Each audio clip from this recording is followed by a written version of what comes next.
All right, welcome to another Small Business Pivots. We have another special guest from around the world. Actually, he's just a few hours down the road from where I'm at in Oklahoma City, but I know that a business owner is the only one that can pronounce his name and his business the way he likes to pronounce it. So, introduce yourself, where you're from, your company. Sure. I'm Jeff Standridge. I live in Conway, Arkansas. I'm an Arkansan. I tell people I'm a Texan by birth, but an Arkansan by choice. Been here my whole life. And I have a company called Innovation Junkie and another one called Cadron Capital Partners. Very cool. Very cool. Well, how are we going to help our listeners today before we introduce the show? Well, I thought we would talk about generating sustained strategic growth and building a culture of excellence, if that works for you. Oh, man, that's some good stuff there. So let's introduce the show and we'll be right back. Welcome to Small Business Pivots, a podcast designed for small business owners. I'm your host, Michael Morrison, a small business coach and founder of Boss, where we make business ownership simplified for success so that you can own a business that runs without you. To learn more, go to businessownershipsimplified.com. All right, welcome back to Small Business Pivots. My friend, where would you like to start? Well, it's interesting. Strategic planning in businesses, particularly in small businesses, and virtually in any organization, really gets a bad name because it's done so badly in so many organizations. Generally, it involves generating reams of paper, putting it in a 3-ring binder. It's about 4 inches thick, and you stick it on the shelf.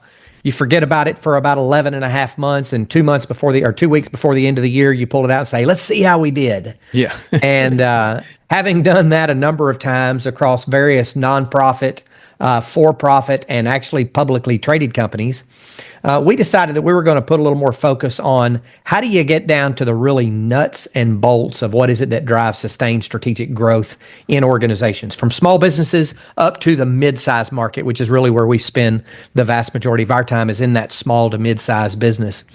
And we created what we call the GrowthDX, growthdx.ai, if you want to check it out.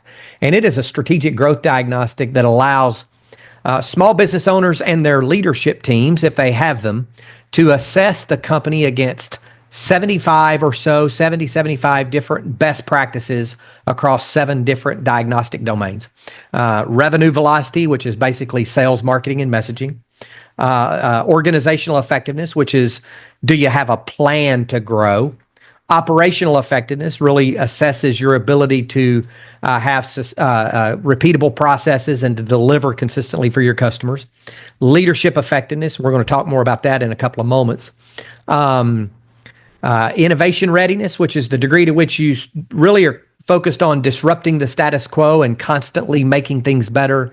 Digital readiness is the degree to which you use the data and digital technologies that are available to you. And finally, financial disciplines. Are you managing your business by the numbers? And that really creates an opportunity for business owners to understand where they are and to inform their actual strategic growth planning process. Wow, you left nothing uncovered, did you? I tried not to. Well, let me back up just a minute because I know a lot of our listeners like to know where we're coming from. Mm-hmm. Little trials and tribulations growing up along the way, anything that you had to face to overcome? Because I know mindset plays a big role in business ownership. Absolutely. So I grew up in a town of about 1,200 people in Southwest Arkansas, graduated high school with 28 in a public school, and that wasn't a private school. That was a public school. Yeah. And went off to college and crammed a 4-year degree into 6 years. And as a little joke for you there, a little dad joke for you. Yeah. And I actually bought my first business when I was 24 years of age. I bought the gas station, muffler shop, and service center that I had worked at from the 9th grade up through my freshman year in college. I was in the healthcare field after I graduated college, was on the helicopter team at Arkansas Children's Hospital. So I worked 7 days on, 7 days off, and thought that I could hire somebody to run my business for me, and that I was going to make a mint. Yeah. And within about 2 years, I lost that business and spent the next 10 years paying off the debt. Wow. So you recovered, obviously. I did. Slowly but sure. What led you to the recovery? Was it another job, another business? So I was employed at the time, fortunately, all right, and I continued being employed up through. So I spent about 10 years in healthcare. Was a professor at the University of Arkansas for medical sciences.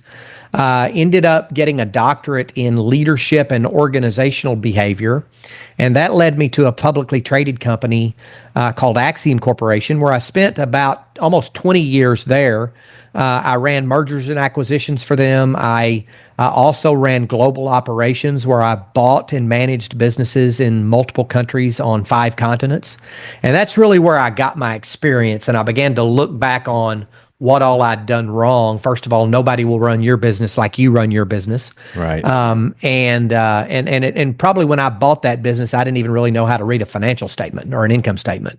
Yeah. And so really developed my chops in the merger and acquisition world. And then started venturing out with some real estate to start with a partner, and then ended up acquiring a company, a local company here that was an insurance business that was going into receivership. Then I bought a larger automotive service center here with some partners and just started picking up businesses locally. And then ultimately I started a venture fund and recruited investors. We invested in about 15 companies. We're actually on our third fund now. And so it was really more of an evolution than a revolution. I wouldn't say that I woke up one day and all of a sudden I was the comeback kid. It was, just scratch and claw your way back to the top. What were the challenges that you faced implementing these new ideas that you had learned along the way? Because I know a lot of small business owners, when they hear of, you mean I got to do one more thing or learn one more thing, and so they just put it off to the side. Yeah. The challenges were just what you described, having the time, not having the time, taking the time. We all have the same amount of time, right? Yeah. It's taking the time and understanding what's vitally important. My model has been that for investing is that I find partners with whom I can invest and in whom I can invest, and they are the day-to-day operations people in those businesses. And I really bring more of the strategy, the process, the systems and what have you to help them grow. And so that's probably been, I would say, the secret to my personal investment success is not being the person who's working in the business, but being the person who's helping to invest and the person who's working on the business. So many entrepreneurs, they hear, oh, you spend too much time working in your business, you got to spend more time working on your business, and they just don't have it. And I think the sweet spot model that I found was, okay, let me have somebody who's going to work in the business every day. Let me work on the business. And then over time, we can give them a little more leeway to work in the business when we get it to where they can. But that's been really a beneficial approach from my perspective. Sounds like you learned great leadership, which you mentioned a few minutes ago that we'd talk about that. So would you like to expand on that?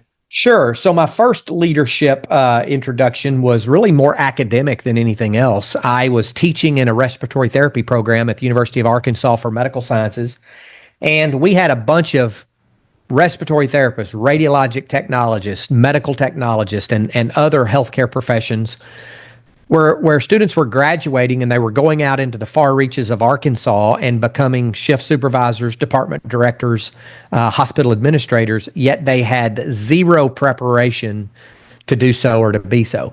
You got no leadership training, and many times in healthcare, the best technologist or the best provider of care, the best technician, were many times the ones who got promoted into leadership positions first, when in reality, the best doer is not always the best leader. Right. And so I started my study of leadership then and decided to start a course for all of those graduating seniors. That led me to get a doctorate in leadership. And that then led me to Axiom Corporation, where I got to practice what I had studied there in various settings. And so I got into the world of leadership academically, but then I got the opportunity to literally practice it and observe it on 5 continents, working in a publicly traded company. And now I get to work with organizations from small businesses up to middle market and even larger companies. And so that's kind of how I got into the world of leadership. What I've observed is that the best leaders understand the importance of culture within their organizations. Now, when I first got into the world of leadership, culture was something that we relegated to the HR department. We said, yeah, we do some stuff on culture, but that's our HR leader that does that. Well, the reality is that culture, strong, positive cultures, have been positively correlated with every single measure of business performance. More revenue, more profit, more satisfied customers, more satisfied and longer staying employees.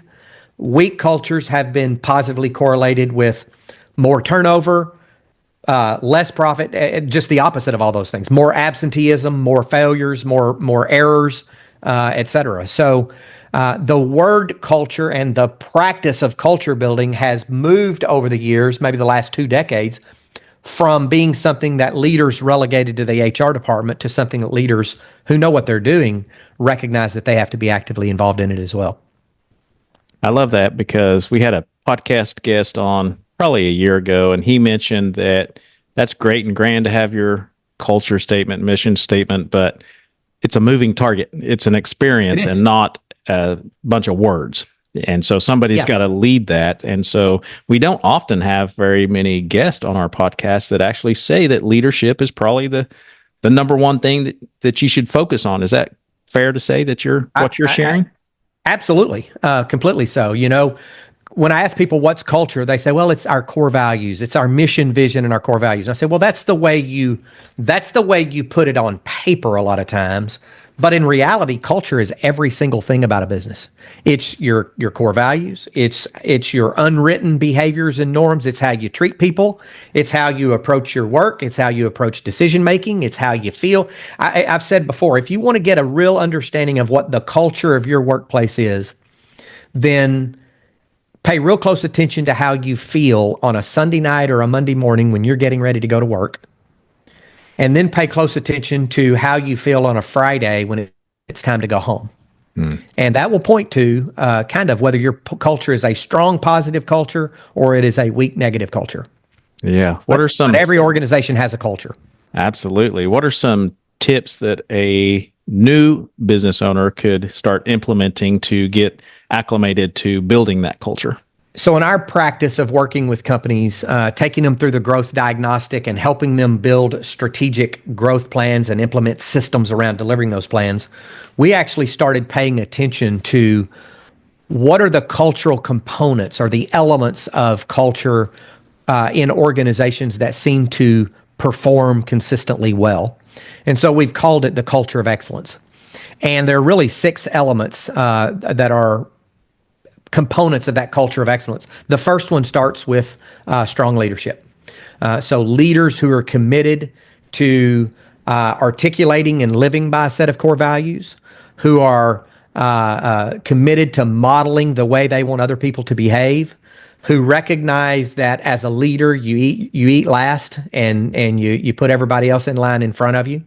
That you don't flaunt special perks that you get as the leader in front of all of your employees. You're willing to roll up your sleeves and do the work if required. So strong leadership's the first one. The second one, which comes about from strong leadership, is strong leaders ensure that there is clarity and focus in the organization.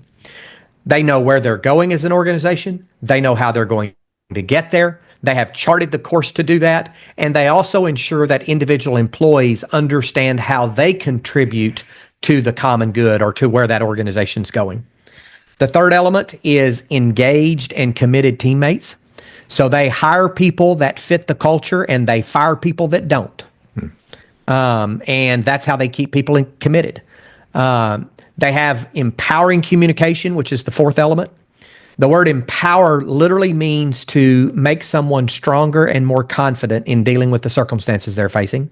And good leaders who build a culture of excellence have and cultivate empowering communication within the organization. Now, that doesn't mean you can't have a tough conversation. Good leaders have to do that as well. But you don't stop at just having the tough conversation. Once you've had that tough conversation, you move toward now, how can I help them take this and make them more confident at moving forward from here? The fifth element is 100% accountability. 100% accountability looks like this. If I, Michael, have a requirement or I have a commitment to get you something by noon on Thursday, and something happens Tuesday that gets me totally off track, I lose get into a situation with a client, have a product failure or something, and I'm at risk at delivering what I said I'm going to deliver to you, at the very first possible moment that I understand that that's at risk, I come to you and say, hey, Michael, let's talk. Is Thursday at noon still a drop dead for you? And you may say, no, we're good. I'm probably not going to look at it till Monday. Okay, great. No harm, no foul. But if you say, not only is noon a deadline, it sure would be better if I had it by 11:30 because I've got a client meeting at 12:30. Then I've got to do something to make sure I deliver on that. The point is that 100% accountability means that I'm going to either deliver what I said, or if I see that it's at risk, I'm going to come to you at that moment versus just waiting until noon on Thursday and just pray to God you don't ask me about it. Yeah. That's what most people do. And then finally, the last one is organizational agility. The great management philosopher Mike Tyson said that everybody has a plan until they get punched in the mouth. Yeah. And organizations who build a culture of excellence, leaders who build a culture of excellence, build not only mental toughness and mental resilience within their organization and their people, but they also use that to create organizational resilience where the organization may get knocked down 10 times, but they get up 11. Very well said. Wow. You've put a lot out here. Where does one begin, honestly? You're listening to Small Business Pivots. This episode is proudly brought to you by Boss, where business ownership is simplified for success. At Boss, we help business owners create their businesses to run smoothly without them being there 24/7. Our seasoned business coaches who have walked the path themselves provide invaluable guidance and support. And with additional services like fast business loans, some approved within 24 to 48 hours, comprehensive online courses, detailed workbooks, and engaging classes, Boss offers a wealth of resources to help you succeed. Discover how small business success begins with Boss at businessownershipsimplified.com. If you're enjoying the podcast, make sure to stay connected by hitting that subscribe button, giving us a thumbs up, or leaving a positive review. Your support keeps us going. Now let's get back to our incredible guest. Where does one begin, honestly, strong business leadership. Owners, just the strong leadership, and starting the process to build clarity and focus. So if you start with strong leadership and clarity and focus, then that's the first thing that you do. Really build out what those core values are for the organization. Those are the behaviors, the behavioral guardrails, the way you expect everybody to behave and to treat one another. And you believe in them so much that you're going to hire for them, you're going to interview for them, you're going to select and train people according to them. It's going to be the basis for how you promote leaders from individual contributor roles into leadership roles. And you're also going to coach people when they fail to live up to those core values. Relentlessly, you're going to coach them. So much so that if they refuse to live out those core values, you're going to get rid of them. And you're going to invite them to pursue a job in somebody else's company. Yeah. And so that's where you get started. And then you use, once you hire you a great team of leaders that live according to those core values, that are committed to their core values, then you bring that team together and say, where are we going to take this place? Where are we going to take this organization? And you chart a course to the future. Crystal clear. I often say that there's one thing lacking in almost every small struggling business, and that is clarity. And you just nailed it on the head right there. And the clarity involves a lot of things. So some of the other areas outside of leadership, anything, kind of the 1, 2, 3, number one being leadership, kind of what follows that for business owners that are struggling. Yeah. Number one's leadership. Number two is that clarity and focus, right? Making sure you have a plan. Number three is it's not enough to have a plan. When I talked a few moments ago about how badly most organizations do at creating strategic plans, they finish with the strategic plan and they're committed to it for about 90 days. And then they fall off the wagon. They get distracted by a shiny object. They get distracted by a pandemic. They get distracted by something. And then they look up and it's been, 9.5 or 10 months, right? And so we don't talk about strategic planning as much as we talk about a strategic growth system. We have our own, but there are some others out there. There's the Entrepreneurial Operating System by Gino Wickman, which is written about in the book Traction. There's Scaling Up, which is very, very similar to that, written about in the book Scaling Up by Vern Harnish. And interestingly, Vern Harnish and Gino Wickman are buddies, and they talk about each other in their respective books. There's The Advantage by Patrick Lencioni. Maybe you've read the 5 Dysfunctions of a Team by Patrick Lencioni. He has a book called The Advantage. All 3 of those are what I would call strategic growth systems for small businesses. Ours, we actually just call the strategic growth system. So pick up a book, learn what it is that you need to learn to build that system, and then kind of go from there. I know a lot of business owners want growth, and you mentioned sales being one of those components. Any advice on that for business owners? Yeah, there are a lot of ways to measure growth, and I have a slide that I use a lot of times when I'm talking about managing by the numbers, and the title says the ways to measure growth, and on the left-hand side it's got number of locations, number of people, number of clients served, and I lead people down this path, and then I put a big fat X across of it, and I say, no. Those are all vanity measures. Those are what make us feel good when we talk to others about, we have 150 employees, or we've added 3,500 employees this year, or we've bought 3 new companies, or we have 12 locations. Those are all vanity measures. The only real ways to measure growth are sales and profit. Sales and profit, particularly top line sales and bottom line profit, net profit. And if you're not growing those, your company is not growing, no matter how many locations it has, no matter how many employees it has. I had the CEO of a technology company one time, and the company was a technology company. And he said, if we could do it better, faster, and cheaper with clipboards and stubby pencils, we would do it with clipboards and stubby pencils. It's not about the technology. It's about the value we bring to our clients and the revenue, profit, and shareholder return that we can deliver back to our shareholders. How would a business owner that's starting out, and when I mean starting out, they could be a 5-year business and they just haven't gotten to this level yet. How do they find that leader, those people that can come in, especially the businesses that they might have a machinist, they might have a delivery driver, those aren't really leadership roles. So I just had a business owner say, well, how can I hire one of those when I'm struggling to manage what I've already got? Do you have any advice for that? Yeah. I was working with a company that were in it was just an insurance agency is what it was. And they mostly did insurance for machinists and truckers and construction people and agriculture and what have you. And about 3 years ago, they couldn't find people for their business. And when they articulated the vision, the 3-year vision for the company, they said, we want to be the agency of choice for people needing complex insurance solutions, but for insurance agents who want to thrive. And so they made part of their vision not just being the agency of choice for customers, but also for employees as well. And at that time, they were dying on the vine. They couldn't find the talent.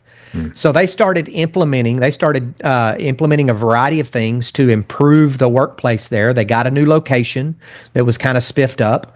They started getting involved in the community and making a name for themselves.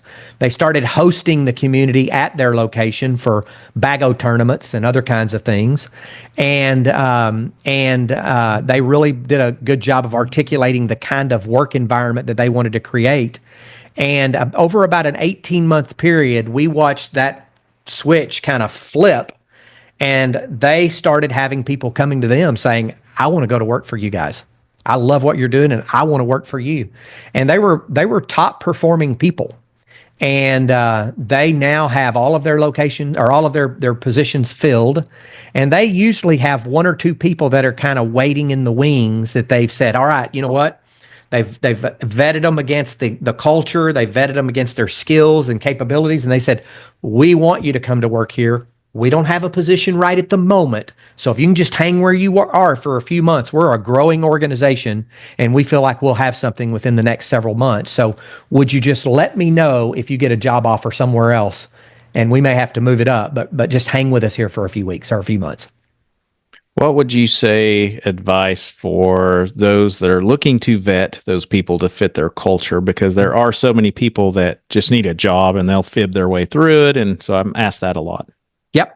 So you have to know, as I said earlier, kind of what your core values are, right? And once you know what your core values are, I actually recommend that you craft interview questions to interview people against those core values, right? So once you've determined that they're a skill fit for the organization, and you know that they've got the skills and experience or the credentials that you need, then you craft a set of questions to really interview them against the core values. I'll give you a few examples. So our core values, one of them is do the right thing.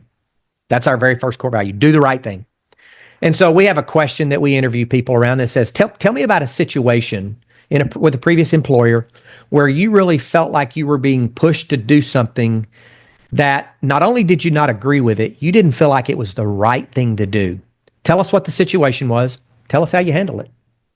Now, unless they've been to covert operations, black ops covert operations training, it's virtually impossible for them to lie and tell us exactly what they want us to hear and answer the question truthfully, right? And so they basically start describing the situation, and we know what do the right thing means in our business. We get to make the determination, did that match? And then we might ask another one.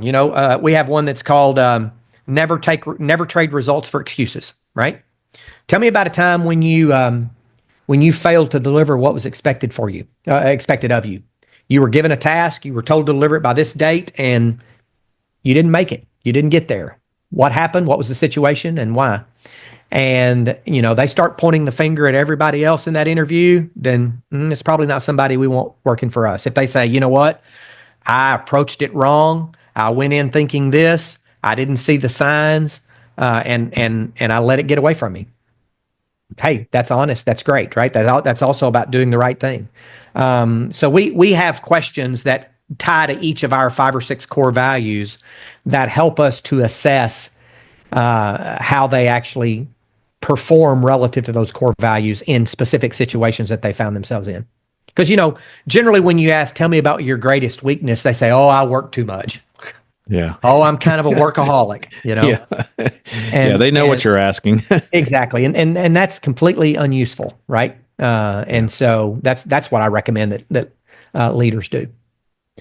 So for those business owners that have a leader that's fixing to leave or they need to get rid of, what is the process for that so that you don't disrupt the rest of your culture? Yeah. Good. Here's the interesting thing is that everyone knows in the organization that person is not a cultural fit. They already know that. They're just waiting to see if you, the leader, has the integrity to make that decision and to remove them from the organization. So you don't actually disrupt the culture. You actually embody the culture and you strengthen the culture when you step up to those, if you handle it in a respectful way and what have you. You don't even have to say anything. They're going to know, right? Now, what you may have to guard against is disrupting the workflow and disrupting the actual business. They may still be delivering significant value within the organization, and you've got to figure out how to handle that. Generally, what I say is that you have a conversation with them well ahead of a time, and you say, hey, look, I need you to understand that I observed this action or this behavior that was completely inconsistent with our core values, and I need you to know that that's not going to fly here. And this is the way this should have been handled, and I want to give you the opportunity to make that right. And so you do that several months before you actually get to the point of having to fire someone. And then if you see that they're still behaving badly, then you start making some plans to offload work, to bring other people in, to shuffle the way the work flows and what have you, to start mitigating the risk while you're continuously coaching this person. And I've fired people on the spot for what I would consider blatant violations of core values, like do the right thing, and they absolutely did something unethically. But I've also had situations where I hired someone and they just were not the right fit for the job or for the company. And I said, hey, look, here's the deal. This is not working. You know it's not working. I know it's not working. We've tried multiple ways to try to get it to work. I know you're a single mother. I'm not going to pull the rug out from under you and leave you without a way to earn a living. But here's what I am going to do. In 90 days, I'm going to make a change. And I'm going to give you the flexibility that you need to interview and find another job somewhere else. Here are the kinds of jobs and the kinds of organizations that I would recommend you for. Here are the ones that I'm not going to be a good reference for you for, because we've seen that you can't do those. Now, here are the 3 or 4 things that I need you to do with excellence every single day. And if you just demonstrate you can't do just those 3 things, that 90 days may move up. But as long as you can do those 3 things with excellence for the next 90 days, then I'm going to give you the flexibility to find another job. And when you do, you won't have to put in a notice. You can slip on out and start your new job. And I've done that in a couple of instances, and I still have relationships with those people, even decades later, So there's a benevolent way to terminate people from your organization. Well, let's talk about your business. So a little bit, you've talked about the things that you do and how you help others, but let's talk about your business and how a business would work with you, the sizes, things like that. Sure. So there are actually 2 different models, 2 different business models that we use, and we actually have different names for the companies that have the different business model. One side of the company is called Startup Junkie /Conductor. And Startup Junkie is the parent company. Conductor is just a location here in Central Arkansas. Startup Junkie's up in Northwest Arkansas. And it is what we call sponsored consulting, coaching consulting, and training. And what I mean by that is we have contracts with the Arkansas Economic Development Commission. We have contracts with the U.S. Small Business Administration, the City of Fayetteville, the Economic Development Agency, and a number of other large institutions and organizations who have a vested interest in entrepreneurial development, small business development. So they pay us to provide free training, coaching, consulting, mentoring, and access to capital to small businesses in the state of Arkansas.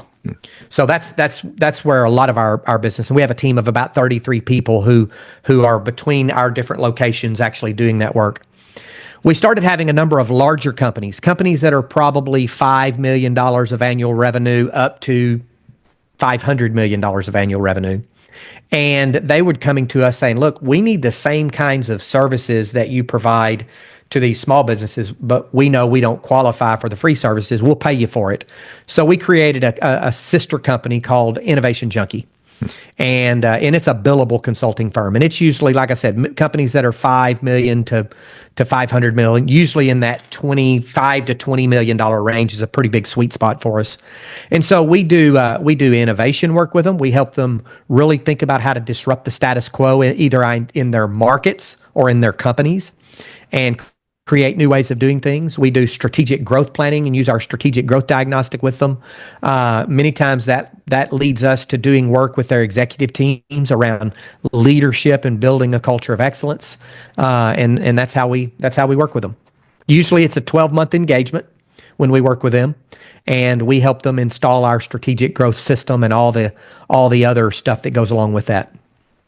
How is the best way to follow you for those that want to get some information and reach out to you?